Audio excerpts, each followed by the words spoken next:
اس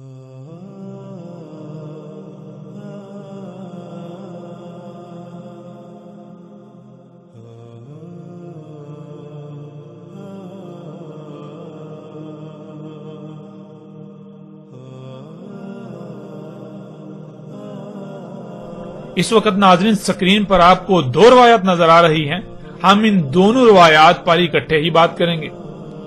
سب سے پہلے ہم ان روایات میں استعمال ہونے والے الفاظ کو جان لیتے ہیں. ان میں پہلا لفظ ہے دابا، اور جس کے معنی ہم پیچھے کئی مرتبہ بیان کر چکے ہیں اور واضح کر چکے ہیں. دابا دابا کہتے ہیں حرکت کرنے والی مخلوقات کو، وہ جو تیر کر، رینگ کر، چل کر یا اڑ کر حرکت کرتی ہیں.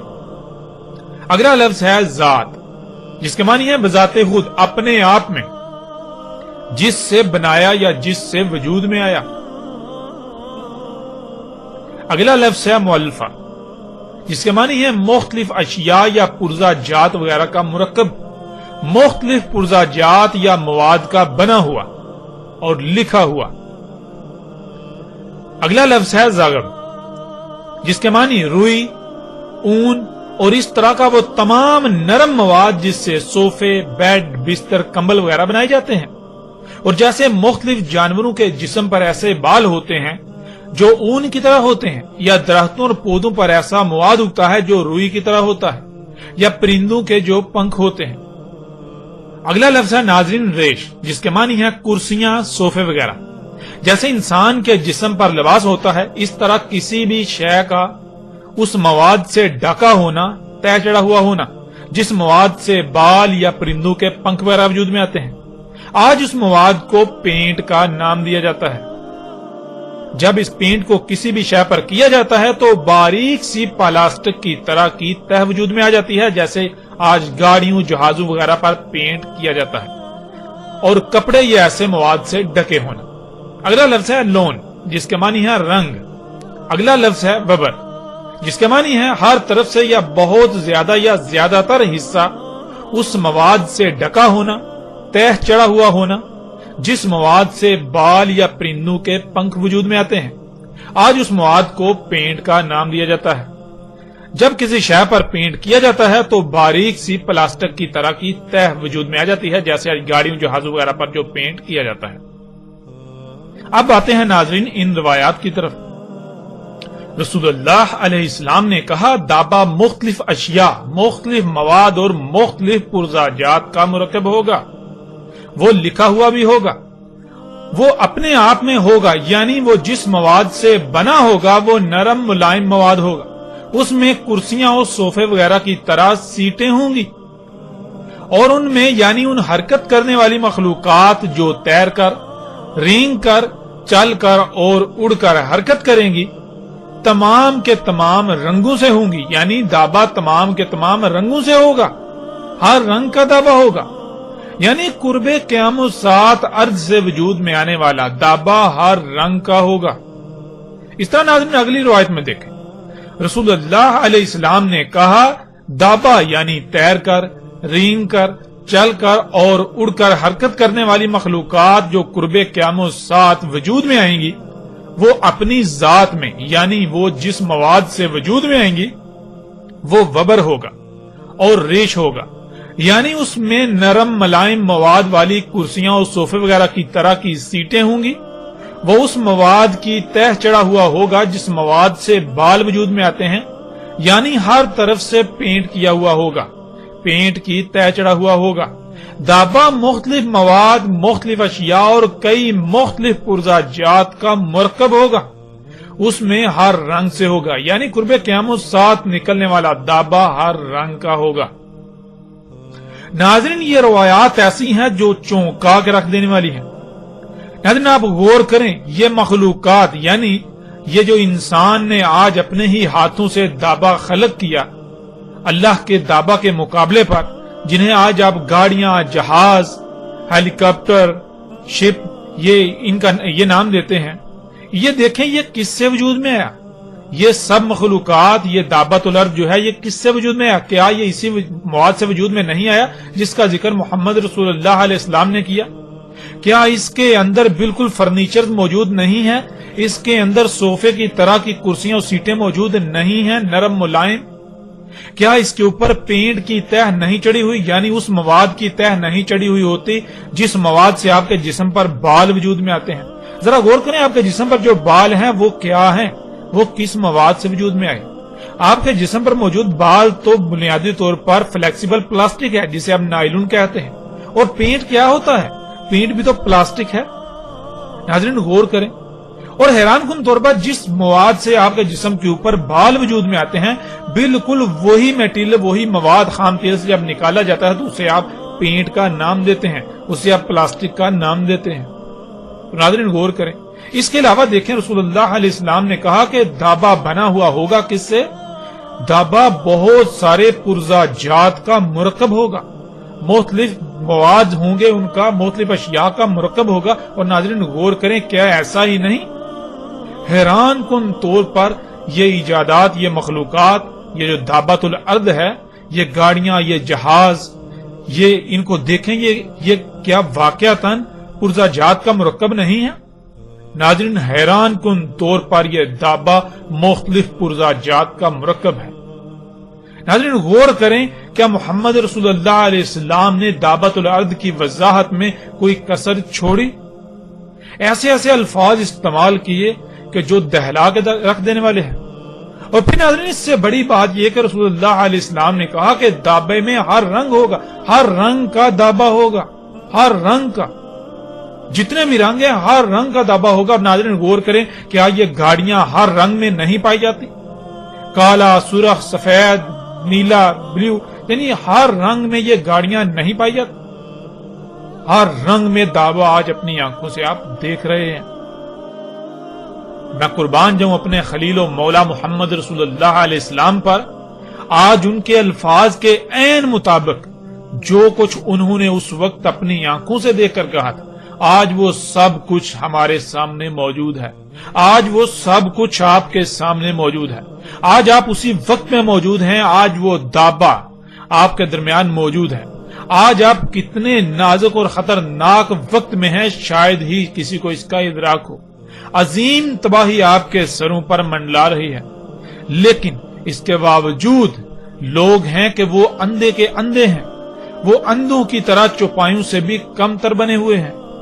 جس کو اللہ سبحانہ وتعالی نے فساد کی آخری حد کہا، اسے آج موجودہ لوگ یا موجودہ انسان خوشحالی اور ترقی کا نام دیتے ہیں۔ جس دابا کا نکلنا انسان کے لیے خسارہ ہی خسارہ تھا، آج وہ نکل چکا، لیکن کسی کو کوئی فکر ہی نہیں۔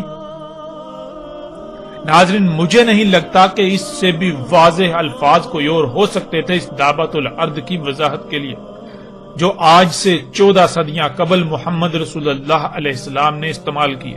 اس کے باوجود اگر کوئی ایمان نہ لایا اور عمل صالح نہ کیے تو اس پر اتمام حجت کے علاوہ کوئی دوسرا رستہ نہیں بچے گا، اور روز محشر اس کے لیے کوئی عذر نہیں ہوگا۔ آپ سکرین پر نظر آنے والی تصاویر میں دیکھ سکتے ہیں کہ جو محمد علیہ السلام نے کہا بالکل عین اسی طرح یہ دابا ہے، یہ اسی مواد سے وجود میں آیا۔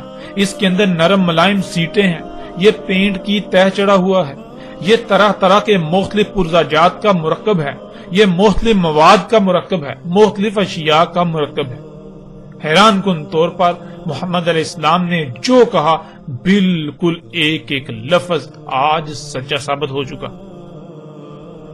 اور یہاں ایک بار پھر ان لوگوں کو دعوت دی جاتی ہے اور ان سے سوال بھی کیا جاتا ہے کہ جو یہ کہتے ہیں کہ دابۃ الارض بنیادی طور پر ایک کیڑا ہے جو زمین سے نکلے گا قرب قیامت ساتھ، تو ان سے سوال ہے کہ کیا وہ کیڑا ہر رنگ میں پایا جائے گا؟ یعنی کہ وہ کیڑا تو دابا کیا ہے؟ دابا تو پوری ایک، جیسے وہ انگلش اسپیشیز کہتے ہیں، یعنی پوری ایک جنس ہے۔ اب دابا تو ایک پوری جنس ہے، جیسے آپ کہتے ہیں گائے ایک جنس ہے، آپ کہتے ہیں انسان، یہ بشر ایک جنس ہے، یعنی بشر کیا ہے؟ بشر تو ایک بہت بڑی تعداد میں مرد اور عورتیں ہیں۔ اس طرح آپ کہتے ہیں اگر بکری کہیں تو بکری کیا ہے؟ وہ ایک جنس ہے، یعنی بکریاں بکرے بہت بڑی تعداد میں۔ اس طرح دابا ایک جنس ہے، اس میں بہت بڑی تعداد میں ایسے اس طرح کی مخلوقات ہوں گی حرکت کرنے والی۔ تو ناظرین کیا جو ان کے عقائد و نظریات ہیں کیا وہ پورے اترتے ہیں؟ پھر کیا جس کو یہ دابا بنا کر بیٹھے ہوئے ہیں اور جس کو مرزا غلام احمد قادیانی نے دابا کہا، کیا وہ مختلف پرزاجات کا مرکب تھا؟ کیا وہ مختلف پرزاجات کا مرکب ہے؟ کیا وہ پینٹ کی تہ چڑھا ہوا ہے؟ کیا وہ اس کے اندر نرم ملائم صوفے اور کرسیاں اس طرح کی سیٹیں ہیں؟ ناظرین غور تو کریں، مرزا غلام احمد قادیانی کا جھوٹا ہونے میں تو ایک رائی برابر بھی شک نہیں رہتا، اور ان لوگوں کے جھوٹا ہونے میں کوئی رائے برابر شک نہیں رہتا جو آج بھی بازد ہیں کہ دعوت الارض یہ سواریاں نہیں ہیں بلکہ وہ کوئی کیڑا ہے یا وہ کوئی جانور نکلے گا۔ تو ان لوگوں کو غور کرنا چاہیے کہ وہ کس خطرناک اور نازک وقت میں موجود ہیں اور وہ کیا کر رہے ہیں۔ حق ہر لحاظ سے ان کے سامنے ہے۔ اس طرح ناظرین اگلی روایت میں دیکھیں، اس میں رسول اللہ صلی اللہ علیہ وآلہ وسلم نے کیا کہا؟ محمد رسول اللہ علیہ السلام نے کہا، دابات الارض یعنی ارض سے وجود میں آنے والا دابا اپنی ذات میں وبر ہوگا، یعنی وہ پینٹ کی تہ چڑھا ہوا ہوگا، اور اس کا راس یعنی اس کا بلند ترین مقام آسمان ہوگا۔ ناظرین آج جتنی بھی ایسی مخلوقات ہیں جو حرکت کرتی ہیں، تیر کر، رینگ کر، چل کر اور اڑ کر، مگر وہ پانی سے نہیں ارض سے وجود میں آئیں، تو غور کریں کیا ان کے اوپر پینٹ کی تہ چڑھی ہوئی ہے؟ اور غور کریں ان میں سے جو بلند یعنی کہ دابت الارض کا جو بلند ترین مقام ہے، کیا وہ آسمان نہیں ہے؟ ان میں سے جو ہوا میں اڑتی ہیں مخلوقات جنہیں آپ جہاز کہتے ہیں، ہیلی کاپٹر کہتے ہیں، کیا اس کا بلند ترین مقام آسمان نہیں، فضا بلندی نہیں؟ ناظرین حقیقت ہر لحاظ سے آپ کے سامنے ہے۔ آج آپ اپنی آنکھوں سے دیکھتے ہیں کہ اس دابا میں سے کچھ تو زمین پر چلتے ہیں، رینگتے ہیں، اور کچھ جو ہے وہ سمندروں میں تیرتے ہیں، اور کچھ جو کہ اس کا بلند ترین مقام ہے وہ آسمان میں ہے، یعنی خلا میں زمین سے بلند تھا۔ اس طرح ناظرین اگلی روایت دیکھیں، رسول اللہ علیہ السلام نے کہا، دابا کا بلند ترین مقام پہنچے گا بادلوں کو۔ ناظرین اس روایت سے بھی کوئی شک رہ جاتا ہے دابا کو پہچاننے میں؟ دابت الارض جو ارض سے وجود میں آئے گا قرب قیام الساعۃ، ان مخلوقات کا جو بلند ترین مقام ہوگا، ان میں سے یعنی جو بلند مقام ہوگا ان کا، وہ کون سا ہوگا؟ وہ بادلوں کو پہنچے گا۔ تو ناظرین غور کریں، کیا یہ جہاز، یہ ہیلی کاپٹر کیا بادلوں کو نہیں پہنچتے؟ حقیقت ہر لحاظ سے آپ کے سامنے ہے۔ اس طرح ناظرین اگلی روایت، رسول اللہ علیہ السلام نے کہا، دابا انہیں زخمی کرے گا، ٹکریں مار کر چوٹیں لگائے گا، انہیں گہرے زخم لگائے گا، انہیں جسمانی نقصان پہنچائے گا۔ ناظرین اب سوال یہ پیدا ہوتا ہے کہ آج کیا آپ اپنی آنکھوں سے یہ سب ہوتا ہوا نہیں دیکھ رہے؟ روزانہ سینکڑوں نہیں بلکہ ہزاروں کی تعداد میں دنیا بھر میں لوگ گاڑیوں وغیرہ کے حادثات میں شدید زخمی ہوتے ہیں، اور ان میں سے کچھ تو بچ جاتے ہیں اور کچھ موت کا شکار ہوتے ہیں۔ ناظرین غور کریں، کیا یہ دابا لوگوں کو ٹکریں نہیں مار رہا؟ ناظرین غور تو کریں، یہ گاڑیاں ٹکریں نہیں مار رہی، ایکسیڈنٹس، حادثات نہیں ہو رہے ان سے، یہ دابا لوگوں کو چوٹیں نہیں لگا رہا، انہیں زخمی نہیں کر رہا ٹکریں مار کے۔ ناظرین حقیقت آپ کے سامنے ہے۔ ناظرین اس قدر وضاحت کے باوجود بھی دابا کے بارے میں کوئی شک رہ جاتا ہے؟ ذرا غور تو کریں، ایک طرف اللہ سبحانہ و تعالیٰ ایک انسان کا قتل پوری انسانیت کے قتل کے برابر قرار دیتے ہیں، تو وہیں دوسری طرف انسان کا خلق کردہ دابا یعنی یہ تیر کر، رینگ کر، چل کر اور اڑ کر حرکت کرنے والی مخلوقات سالانہ لاکھوں انسانوں کے قتل کا سبب بنتی ہیں۔ یہ دابا لاکھوں کو یتیم کرتا ہے، لاکھوں کو بیوہ کرتا ہے، لاکھوں ماؤں کی گودیں اجاڑ دیتا ہے، اور نہ جانے کتنی ہی تعداد میں لوگوں کو زخمی کر رہا ہے، اپاہج و مفلوج کر دیتا ہے۔ لیکن اس کے باوجود ہر کوئی انسان اسے اپنے لیے مسیحا یعنی فائدہ مند اور سہولت ہی تصور کرتا ہے، سہولت ہی سمجھ رہا ہے، فائدہ مند سمجھ رہا ہے، اور اس لیے کیونکہ وہ صرف اس کا ایک ہی رخ دیکھتا ہے۔ یہی تو ناظرین دجل ہے، یہی تو دجال ہے۔ جو دنیا اور آخرت تباہ کر رہا ہے، لیکن اس کے باوجود وہ لوگوں کو مسیحا نظر آ رہا ہے۔ ناظرین ذرا تصور کریں، آپ کا بیٹا، بیٹی، ماں، بہن یا بھائی وغیرہ اس دابا کی ٹکر سے موت کا شکار ہو جائے تو آپ کو کیسا لگے گا؟ کیا آپ کو تب بھی یہ دابا مسیحا ہی نظر آئے گا؟ نہیں، بالکل نہیں۔ یہی فرق ہے ناظرین۔ آج پوری دنیا میں خوراک ہے ہی خبیث جسے کھا کر انسان خود غرض ہو چکے ہیں۔ کوئی بھی ایسا نہیں کہ جو خود کو دوسرے کی جگہ پر رکھ کر اس کا دکھ درد محسوس کرے۔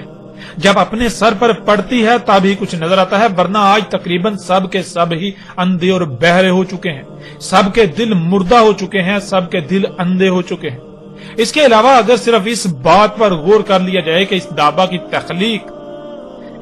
کی صرف تخلیق سے ہی کائنات میں کتنی مخلوقات کے حقوق پامال ہوتے ہیں، کتنی بڑی سطح پر فساد ہوتا ہے، کتنی مخلوقات کا قتل ہوتا ہے، تو انسان کے رونگٹے کھڑے ہو جائیں۔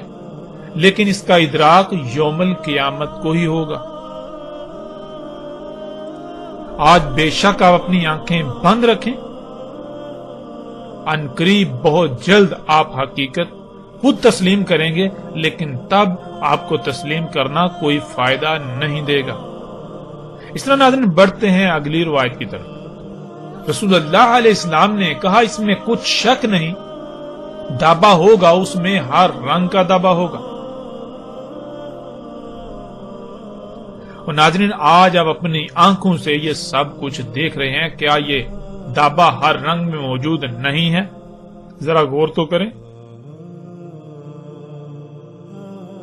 بڑھتے ہیں ناظرین اگلی روایت کی طرف، اور یہ روایت ایسی ہے جو آپ کو دہلا کر رکھ دے گی، آپ کے رونگٹے کھڑے کر دے گی۔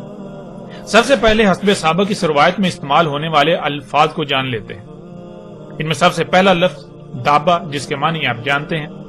پھر اگلا لفظ ہے حیط، جس کے معنی ہے محاصرہ، گھیراؤ، حصار یا ایسی جگہ جو ہر طرف سے بند ہو، جس سے باہر نکلنا ممکن نہ ہو سوائے اس کے دروازے سے، اگر دروازہ موجود ہو تو، ورنہ اسی کے اندر رہنا ہو۔ اگلا لفظ ہے صد۔ صد ناظرین کہتے ہیں مادی یا غیر مادی رکاوٹ کو۔ غیر مادی رکاوٹ کے معنی مادی پر غالب ہیں۔ اگلا لفظ ہے ابواب، جو کہ باب کی جمع ہے، اور باب کہتے ہیں داخل ہونے اور باہر نکلنے کے رستے کو، دخول اور خروج کے مقامات کو۔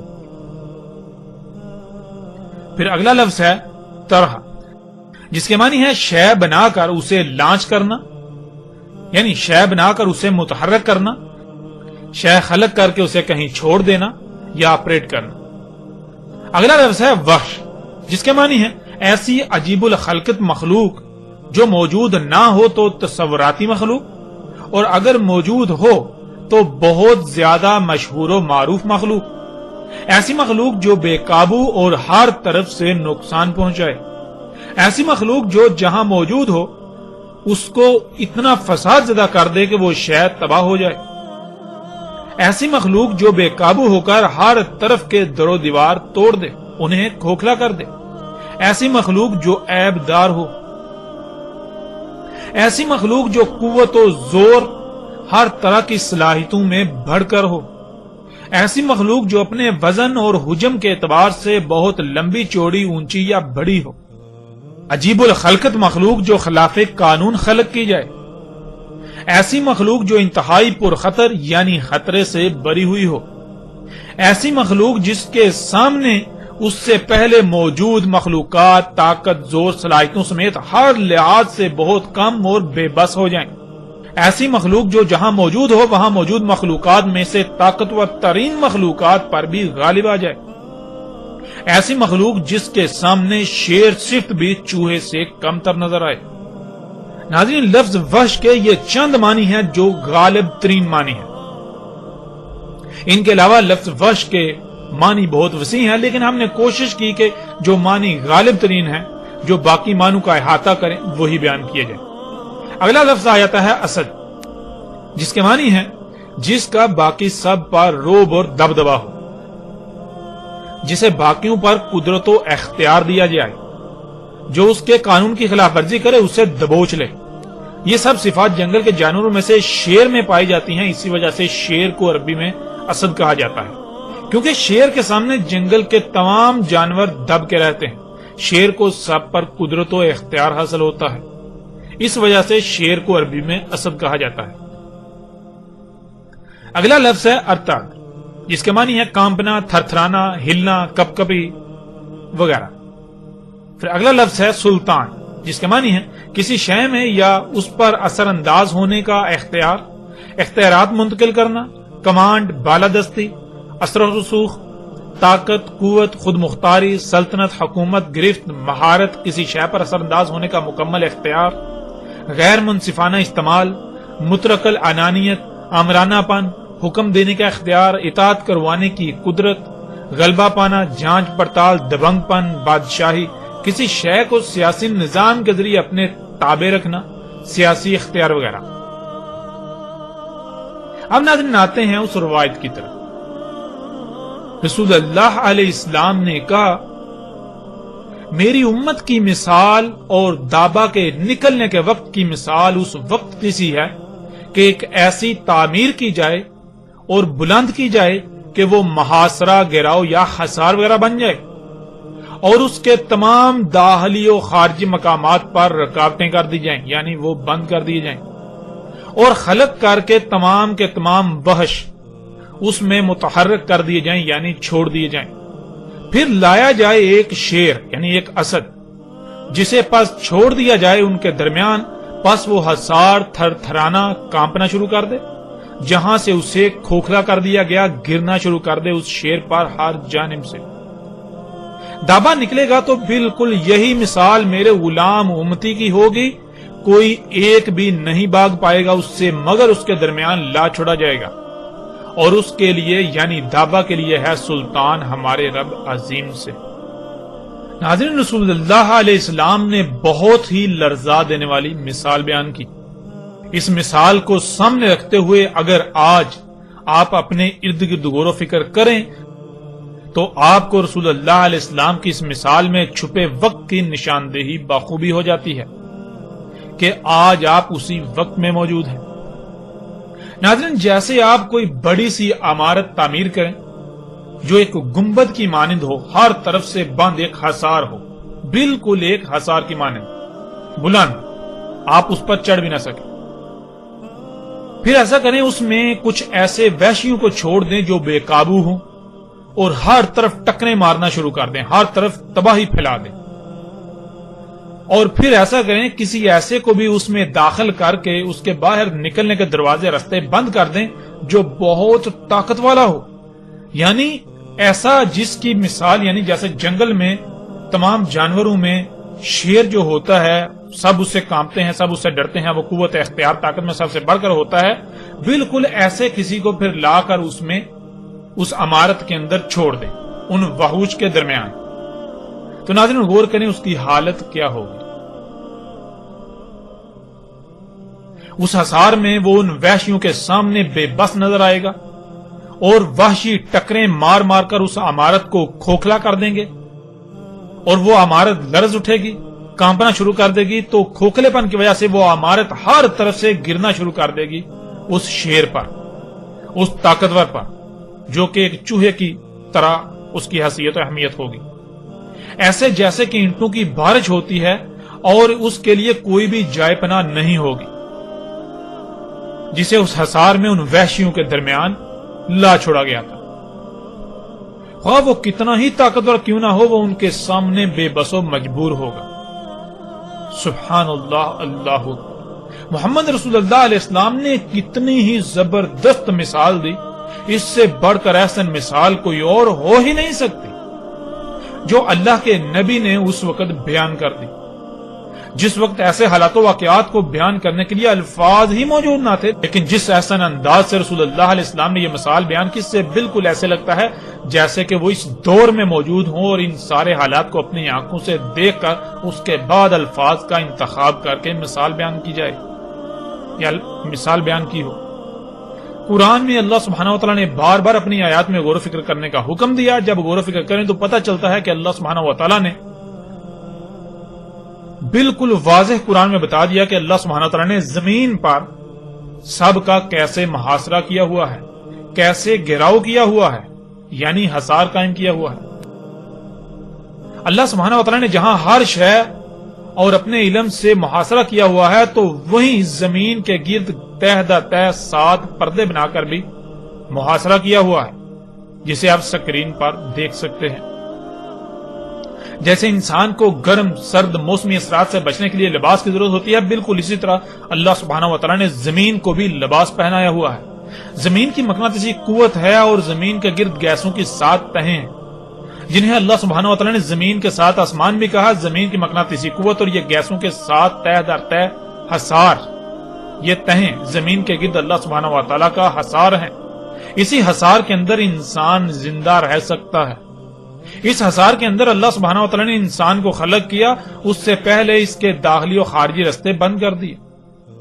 یعنی ناظرین، اس مثال میں جس عمارت کا محمد رسول اللہ علیہ السلام نے ذکر کیا وہ عمارت یہی ہے، اللہ کی یہ عمارت، یہ جو اللہ نے تعمیر کی، یہ زمین اور اس کے گرد گیسوں کے جو حصار قائم کر دیا، گیسوں کا، زمین کے گرد گیسوں پر مشتمل یہ 7 تہیں ہر لحاظ سے اللہ سبحانہ وتعالی کا زمین کے گرد حصار ہے۔ یہی گیسوں کی تہیں سورج کی نقصان دہ شعاؤں کو زمین پر آنے سے روکتی ہیں۔ اگر وہ براہ راست زمین پر آ جائیں تو زمین پر زندگی کا تصور ختم ہو جاتا ہے۔ سورج سے اٹھنے والے آگ کے طوفان انہی تہوں کی وجہ سے زمین پر نہیں آ پاتے، ورنہ ایک لمحے سے بھی کم وقت میں زمین پر سب کچھ جل کر راکھ ہو جائے۔ یہی حصار زمین پر بخارات کی شکل میں اوپر اٹھنے والے پانی کو باہر خلا میں جانے سے روکتا ہے، اور پھر وہ پانی واپس زمین پر بارش کی صورت میں اترتا ہے۔ یہی گیسوں کی تہیں یعنی یہی حصار لا تعداد پتھروں و شہابیوں کو زمین پر آنے سے روکتا ہے، ورنہ زمین پر ہر شے تباہ ہو جائے۔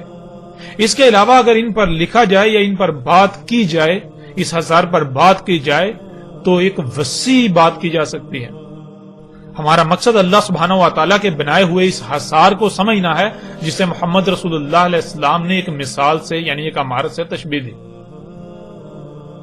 پھر ناظرین، اللہ سبحانہ وتعالی نے زمین کے اندر بھی انتہائی پیچیدہ نظام بنا دیا، اور اس طرح زمین کے اوپر بھی انتہائی پیچیدہ نظام بنا دیا۔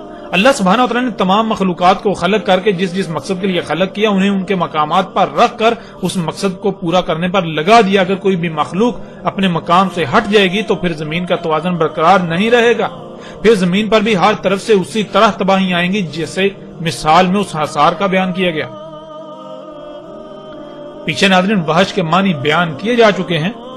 جب الوحش نے اللہ سبحانہ وتعالی کے خلق کیے ہوئے اس حصار میں ہر طرف فساد و تباہی برپا کرنا تھی، اس کو رسول اللہ علیہ السلام نے دابا کہا، دابات الارض کہا۔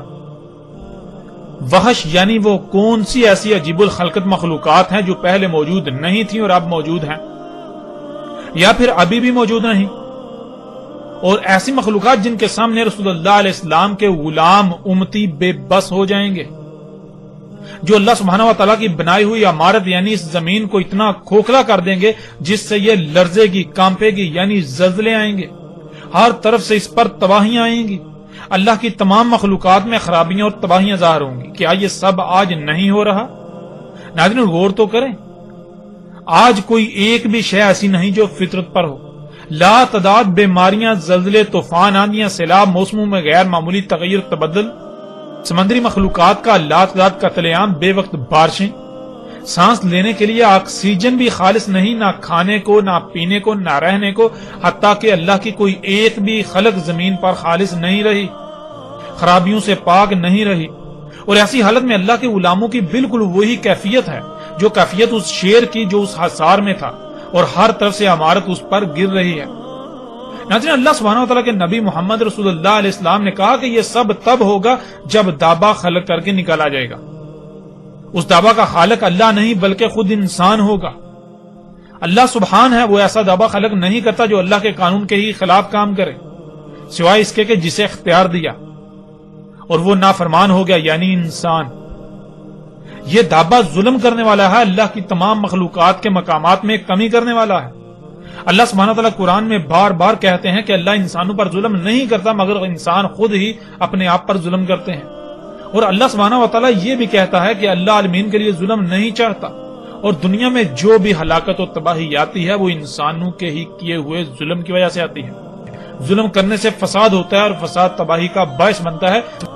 اور قرآن میں ایسی درجنوں آیات ہیں جن میں اللہ سبحانہ وتعالی نے یہ کہا کہ اللہ ظلم نہیں کرتا، اللہ ظلم نہیں چاہتا، لیکن یہ انسان خود ہی ہیں جو ظلم کرتے ہیں. یہ جو تباہیاں آتی ہیں یہ کس وجہ سے آتی ہیں؟ یہ فساد، یہ تباہیاں کس وجہ سے؟ یہ انسانوں کے اپنے اعمال، اپنے کرتوتوں کی وجہ سے، جیسا کہ چند آیات کو آپ سکرین پر دیکھ رہے ہیں.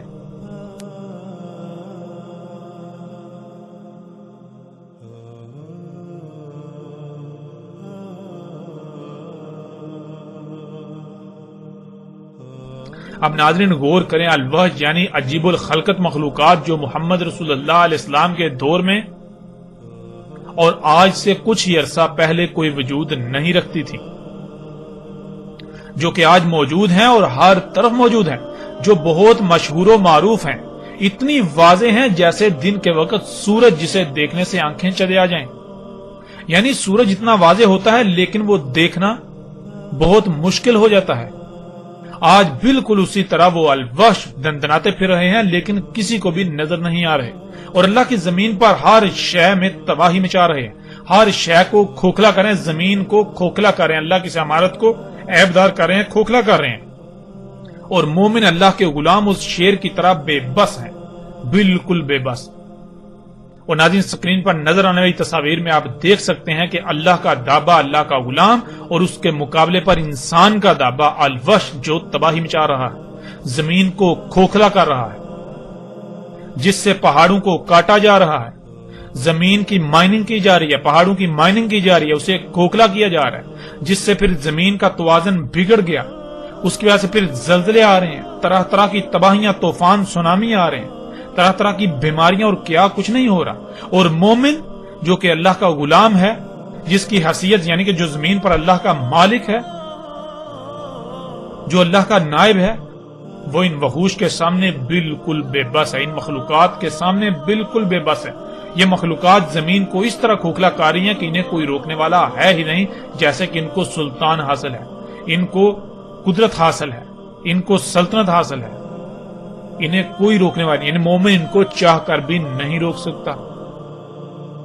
ناظرین تصاویر میں نظر آنے والی مشینوں سمیت باقی آج جتنی بھی ایسی مشینیں ہیں جن میں ہر قسم کی گاڑیاں بھی ہیں، یہ تمام وہ وحوش ہیں جن کا نہ صرف قرآن میں بھی ذکر ہے بلکہ محمد رسول اللہ علیہ السلام نے ان کے بارے میں تفصیل سے آگاہ کر دیا تھا.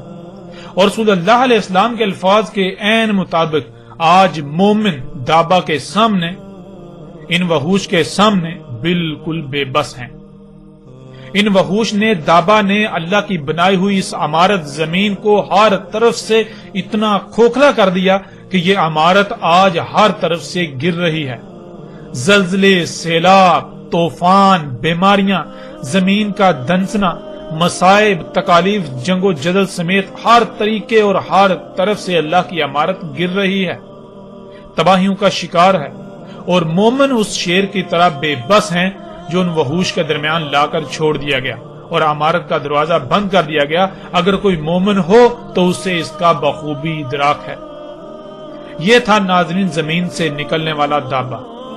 یہ اس وقت نکلنا تھا جب قول واقع ہونا تھا، اور پیچھے ہم گزشتہ ایک ساعت میں ہر لحاظ سے کھول کھول کر واضح کر چکے کہ قول تو کب کا واقع ہو چکا. اللہ سبحانہ و تعالیٰ نے اپنا سارے کا سارا دابا پانی سے خلق کیا، لیکن اس دابا نے قرب قیام الساعت جس نے وجود میں آنا تھا، اس نے ارض سے یعنی زمین سے، زمین کے عناصر سے وجود میں آنا تھا.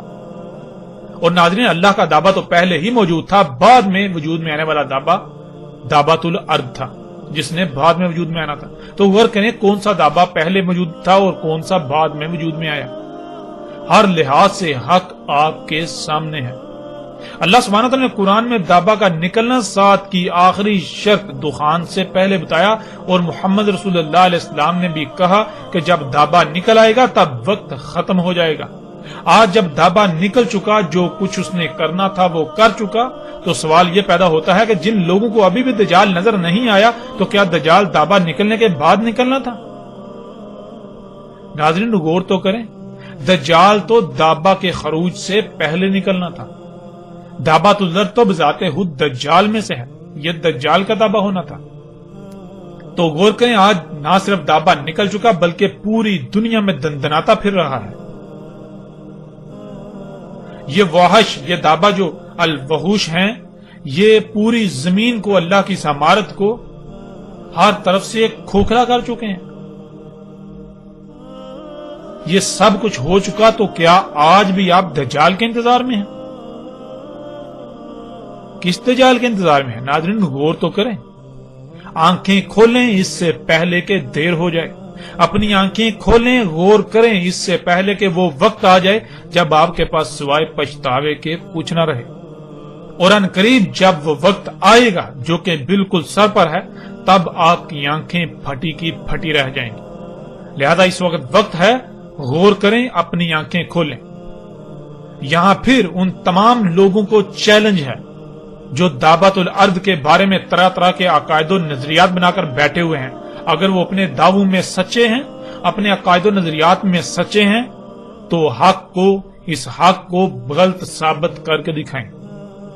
اور قادیانیوں کو بھی کھلم کھلا چیلنج ہے کہ مرزا غلام احمد قادیانی اگر سچا تھا تو پھر اس کا دعویٰ جھوٹا نہیں ہو سکتا تھا، اور اگر اس کا دعویٰ جھوٹا ہو جاتا ہے، جو کہ آپ نے دیکھا مرزا غلام احمد قادیانی کا دعوت الارض کے بارے میں دعویٰ بالکل ہر لحاظ سے اس طرح جھوٹا، باطل، بے بنیاد ثابت ہو چکا کہ دنیا کی کوئی طاقت اس کا انکار نہیں کر سکتی۔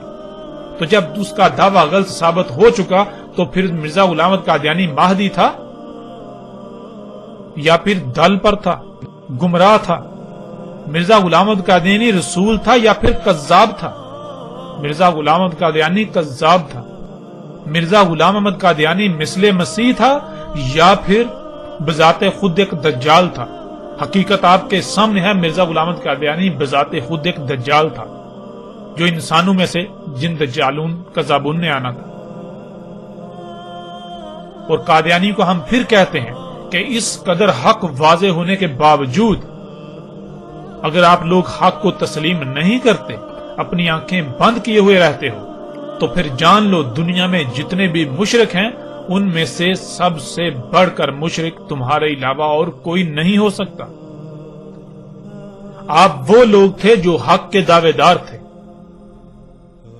آپ دن رات چیختے ہیں، چلاتے ہیں کہ ہم اہل حق ہیں، ہم اہل حق ہیں، تو آپ کی تو بنیادیں ہی ہل چکی، آپ کی بنیادیں ہی اکھڑ چکی۔